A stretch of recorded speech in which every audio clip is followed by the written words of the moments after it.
Chamo-me Carla Damas, sou nutricionista, trabalho no Hospital Egas Muniz.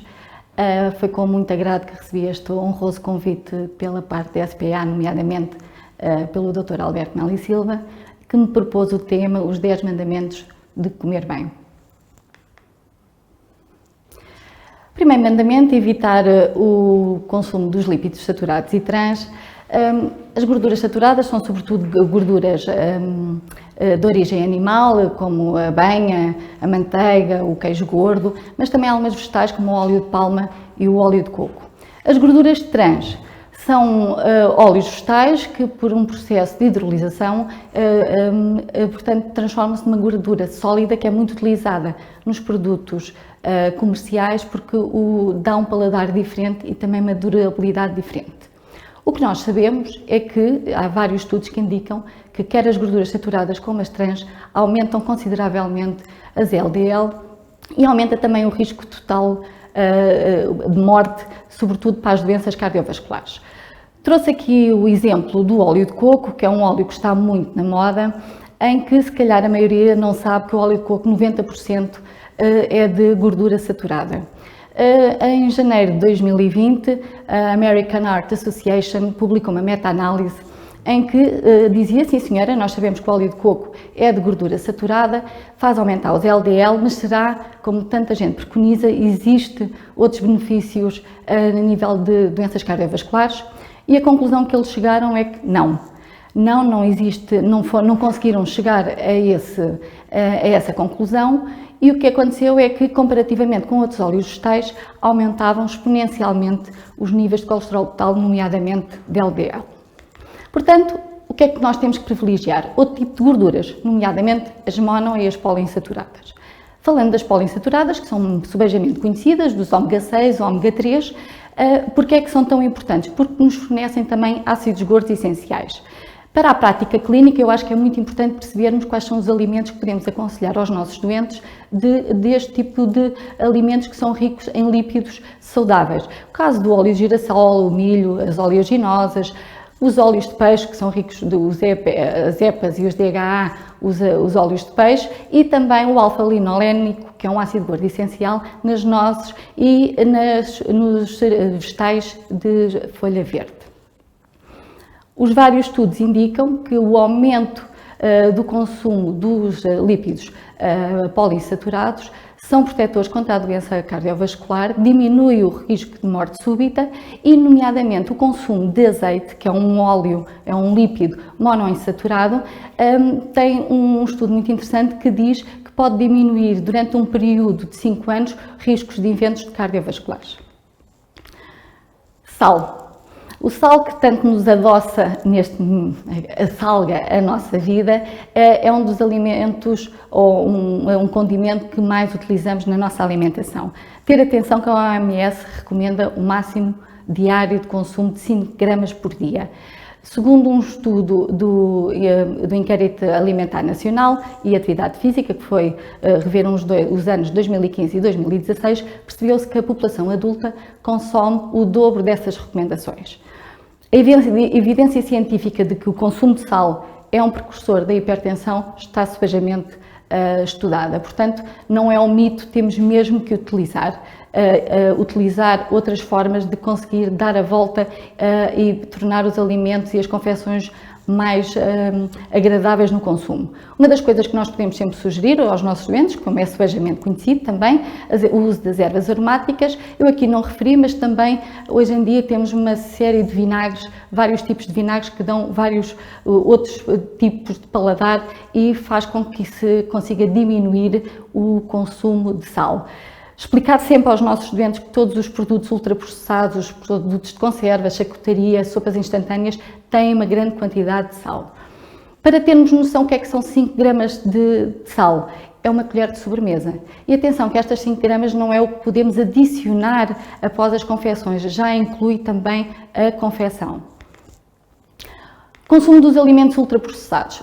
Porque é que eles são tão falados e tão vendidos? Porque são atraentes, São convincentes, são rentáveis. Porquê? Porque são baratos, têm um prazo de validade bastante elevado e são muito rápidos para o uso diário. São alimentos normalmente com alto valor de gorduras, sobretudo gorduras saturadas, de açúcar, sal, aditivos, mas muito pobre a nível de proteína, fibras e vitaminas.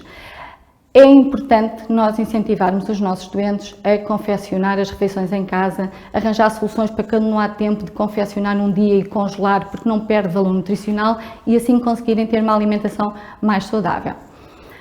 Também, segundo aquele estudo que eu já referi, do Inquérito Alimentar Nacional e da Atividade Física, percebeu-se que os nossos adolescentes consomem diariamente refrigerantes e 25% dos quais 2 refrigerantes por dia.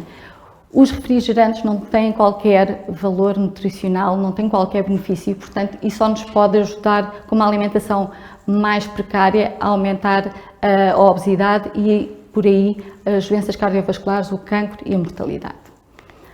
A redução dos açúcares simples. Os açúcares simples, como todos conhecemos, os monossacáridos e os disacáridos, devem evitar.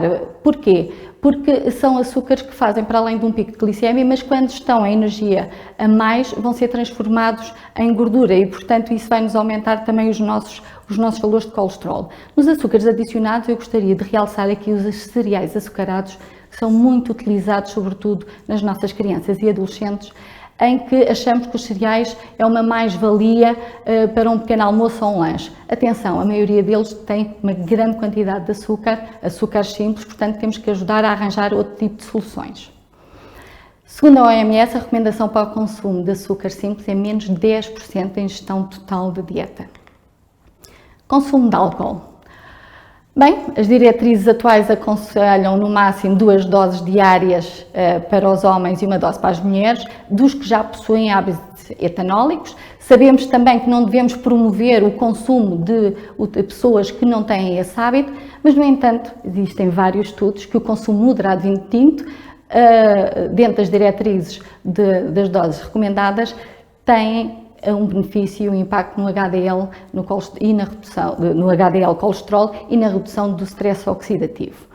Porquê? Porque é que é o vinho tinto? Porque deve-se aos seus compostos fenólicos, os flavonoides, o colesterol, os taninos, porque são anti-inflamatórios e antioxidantes. Mas nós conseguimos ir buscar este tipo de componentes também nos frutos vermelhos, na uva, no chá, no café, nos brócolos. Portanto, existem outras fontes para além do vinho tinto. Qual a melhor fonte proteica? Hoje em dia é um debate grande que se fala da proteína vegetal e animal. Nós sabemos que a proteína animal tem que se diminuir o seu consumo porque os vários estudos já apontam maior risco de doença cardiovascular. Em comparação com a proteína vegetal, sabemos que nas carnes brancas o aumento de mortalidade é de 6%, nas carnes vermelhas 12% e nas carnes processadas 34%. Qual a vantagem da proteína vegetal? Tem menor teor de ácidos gordos saturados, os micronutrientes e os fitoesteróis e os polifenóis que realmente beneficiam o sistema cardiovascular, que é o colesterol vegetal. Sim, as carnes devem ser evitadas, como se pode ver, por exemplo, ali no quadro que eu apresento da média de carne vermelha, da média de carne grande, em 100 gramas de carne, a quantidade de gordura, portanto é uma diferença grande, mas no entanto temos as carnes brancas e o peixe que devemos continuar a consumir. Isto de pedirmos que façam só proteína vegetal tem um lado negativo. Porquê? Porque é na proteína animal que temos cerca dos nossos aminoácidos essenciais, que são 9, e é por aí que nós os conseguimos ir buscar. Privilegiar o consumo dos hidratos de carbono complexos e da fibra. É muito importante que conseguimos consumir um aporte de fibra de cerca de 30 gramas por dia, fibra solúvel e insolúvel. Como é que nós conseguimos fazer isso? Utilizando os cereais menos processados, a farinha menos refinada, a todas as refeições, legumes, salada, hortaliça ou consumo da sopa e também 3 a 4 peças de fruta por dia, de preferência sempre com casca. Privilegiar uma alimentação variada, temos a nossa roda dos alimentos, a mais atual, em que fala também da água, que não está num dos mandamentos, mas que é extremamente importante falar na hidratação, e devemos diariamente focarmos um bocadinho, tirarmos um bocadinho da roda dos alimentos. Tipos de dieta. Abordei aqui as dietas que estão mais em voga, a dieta mediterrânica, que tem potenciais benefícios, a redução dos triglicéridos, o risco reduzido de eventos cardiovasculares, e qual é os seus grandes highlights. Portanto, é sobretudo à base dos legumes, hortaliças, vegetais, fruta, consumo de peixe, azeite como a gordura principal, as carnes brancas com consumo moderado, lácteos também 2 a 3 vezes por semana, carnes vermelhas em dias de festa, tal como os açúcares simples.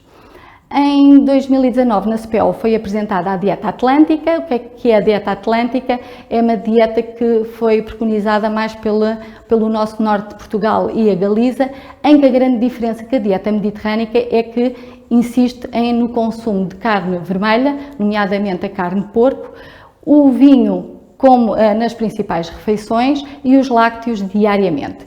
Existem benefícios na redução da doença cardiovascular.